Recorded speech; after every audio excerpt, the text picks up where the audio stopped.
non non da amul musique amul dara te audio bi lii la. Bassirou Diomaye Diakhar Faye. À l'heure où surgiront les inévitables tentations du pouvoir, l'ivresse de la puissance, les démons de la division, il faudra se souvenir de la main de Dieu dont la volonté domine et détermine inéluctablement les moments que nous vivons. Père nan nga jàngatee. xam nga très souvent. je pense que expérience boo wax fi mu jógee Abbas. lu sabab nga def rappel bii loo ci jublu. c'est un rappel historique. Parce que dans la vie politique, on avait des gardiens du temple. On avait des hommes comme Feu Kéba Mbaye. Qui de par leur discours. discours baa ngi valide ba léegi. ba léegi ça devient d'actualité. Dans l'exercice du pouvoir. mooy les démons de la division. pour des enjeux personnels. pour des intérêts personnels. oublie li nga xamante ne mooy le soubassement naturel du peuple. par le peuple et pour le peuple. moo tax ma rappelé ko. parce que dafay am moment yoo xamante ni dans les rapports ku nekk day jouer ce rôle. kii militant la mënuloo ko teree far ak Ousmane. kii militant la mënuloo ko teree far ak Diomaye. kii lii la bëgg kële bëgg leneen. mais dafay am ay repères yoo xamante ni ñun ñëpp dañ ciy faral di sukkandiku. je pense que moment bii c'est le moment le plus expressif pour Diomaye mu dégluwaat ce discours keroog bu ñu koy tabbal raaya réew mi les sages conseils de ce juge Badio Camara feu Badio Camara mu dégluwaat ko pour que mu xam ni que ni la République est au-dessus de tout le monde. mais la préservation des acquis démocratiques am na loo xamante ni nit waru ci egg pour jël des postures boo xamante ni daf ñuy delloo ginnaaw su ma ko évoqué c'est parce que aujourd'hui ce conflit ne sera jamais un conflit réussi par Ousmane Sonko. Cette dualité ne sera jamais une dualité réussie par le président Diomaye. Donc à l'heure où la nation a besoin d'unité, a besoin de toutes ces forces épris de démocratie, de paix, nañu préserver les acquis sociaux, les acquis démocratiques, le respect, mais surtout li nga xamante ne mooy suñu soubassement te kenn mënu koo jël muy le Sénégal. Dans ses intérêts doyen ci loolu laa la bëggoon intérêt pële ñaan la. mais léegi fi mu ne nii. le frère Diomaye ne peut pas reculer. waxat lay doon. je ne vous trahirai jamais la wax. waxu ko dans un cadre privé. bu leen jëlee dellu si waat ñoom ñëpp ci njaboot bi. mënul nekk. père daal dafa non mënul nekk dafa am ñaari sànqalañ yu ci rax.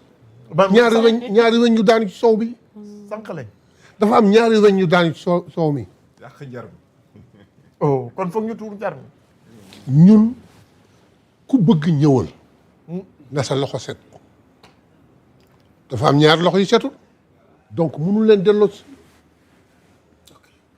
tant que loolu leerul.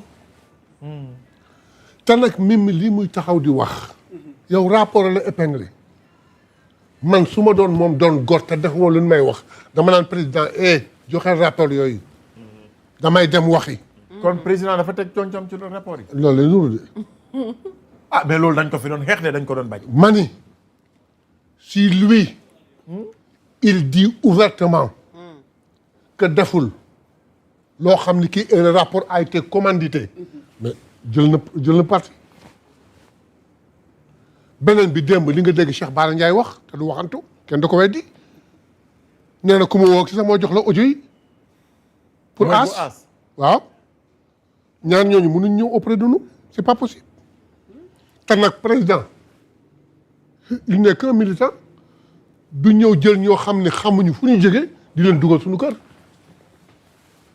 non mënatul dellu gannaaw lii bu ko déggoon avant muy def nii mu yedd ko baax na mais tey c'est trop tard. sa kàddu gu mujj ci sujet boobu parce que dañu bëgg ñëw ak yow. sama kàddu bu mujj institution parlementaire waaw. sama kàddu bu mujj. waaw mooy àbb Ousmane suñu président lam ma waxoon dégg lam na waxoon te nangu lam na waxoon tout est clair ok jël na yoonam nañ jël suñu yoon ok kese doyen Abdoulaye Mbow pour terminer ci sujet bi parce que ñu bëri am nañ betteel le monde nous suit sous région bi te bëri nga ñu la ci interpellé Abbas muy man naan ma yaa Moussa lan moo xew seen réew parce que dafa amoon rêve ak projet ak duo bu nga xamante ni ñun ñëpp amoon nañ rafet njort ne li daan xew ay jamono dootul amati dañuy rompre ak système bi lépp solo mooy que les Sénégalais ne désespèrent pas et que yàlla leeral xel yi xol yi ba saa su ñuy def le bon choix loolu moo am solo ñu def le bon choix mais catastrophe bi ngi doon am boobu catastrophe bi ngi doon am su fekkoon Ousmane Sonko moo changé mais tant que Ousmane Sonko est sur le droit chemin que personne ne désespère comme dit Mbow fa ñu jëm nañ fa yegg incha allah léegi loolu moo si am solo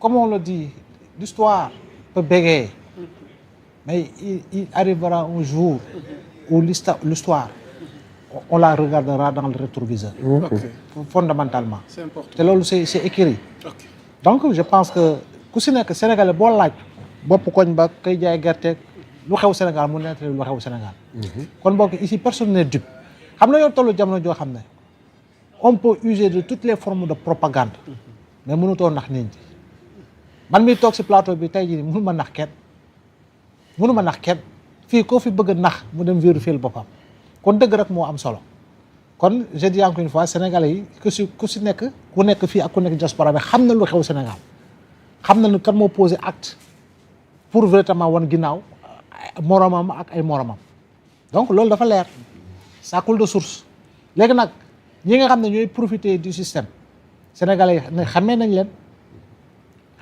wax naa la fii nii la mandiabalisation de l'information on en a terminé wax naa la fii la yérémisation de la communication on en a terminé wallaahi il le faut voilà donc gars yi ku nekk xam nañu ku nekk noo taxawee xam nañ ko loolu moo fi nekk kon je dis encore une fois lu mën a am ba mën a am daañu demaat incha allah yàlla may fekkee tal dañ demaat si ay joutes électorales su boobaa tamit foofu yàlla mooy départager te Sénégalais yi je pense que ku si nekk am na niveau de responsabilité pour xam effectivement su boobaa fan nga war a jëm te li si ëpp solo leen tamit mooy liggéey pour que dëkk bi jëm kanam liggéey pour ndaw yi am liggéey liggéey pour jigéen yi am seen projet bi mu dox liggéey pour hôpitaux yi baax liggéey pour jàng bi taxaw liggéey pour usines yu juddu parce que da ngay dégg ñu naan la zéro inauguration mais je dis encore une fois il faut que l'on se départisse de la vision du sous-développement des infrastructures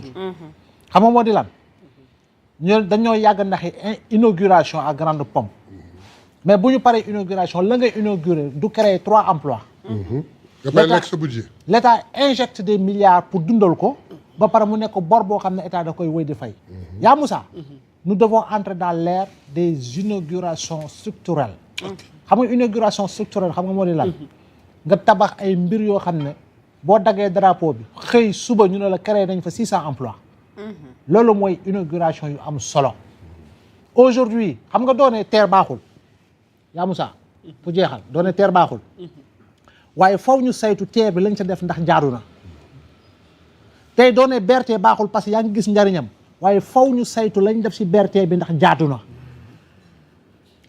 du dëgg exactement foofu noonu si yooyu lañ war a teg bët ba tax léegi fu mu toll nii tabax bi ëpp solo mooy bu ñu inauguré gum dara de waaye suba nañu xalaat ñu ne Mbadakhoune dañu fay inauguré usine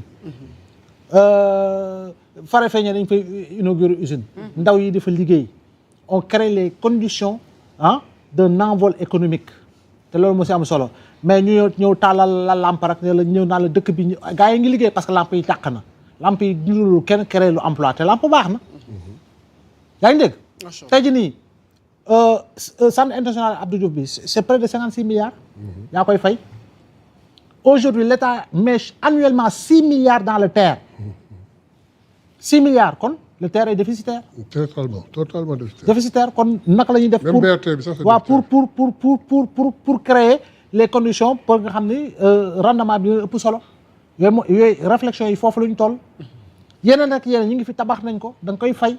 c'est des milliards ay prêts la mais est-ce que sur le plan structurel et sur le plan économique am na rendement bu am solo boo xam ne mi ngi koy permettre ba Sénégalais di si gis boppam di si jariñu donc il faut quand même que l'on change de paradigme te pour loolu nag il faut quand même ñi nekk si bopp réew mi xam ni au-delà de toutes les contingences politiques am na loo xam ne sas la dañ see war a yegg.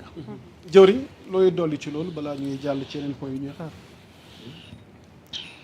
li ñuy jeexalee ci point gi ñu tolloon ci ëllëgi tey jii nii situation politique wala moo xam réew mi ci li xew ci diggante ñaari kilifa yi ci bopp réew mi.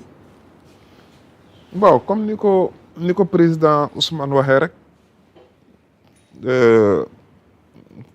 cohabitation douce non. waaw moom lañ dégg moom. cohabitation douce